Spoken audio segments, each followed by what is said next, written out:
Pangit! Yun, pangit! Mas pangit ka, tingnan mo ang itsura mo, pumasok ka sa iyo, maligo ka doon. Hoy, bakit mo pinapayak yung kapatid ko, ha? Sino ka naman, sinasabihan ako ng pangit ang kapatid mo eh. Bakit? Totoo naman, ah.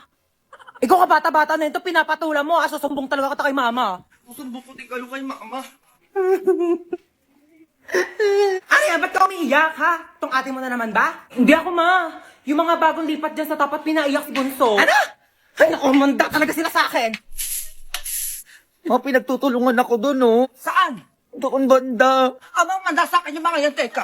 Hindi mo pinapatay ang anak mo, ha? Kung bata sa bata? Ayan, bata? Bata ba yan? Tignan mo yung itsura niyo, may anak na, oh.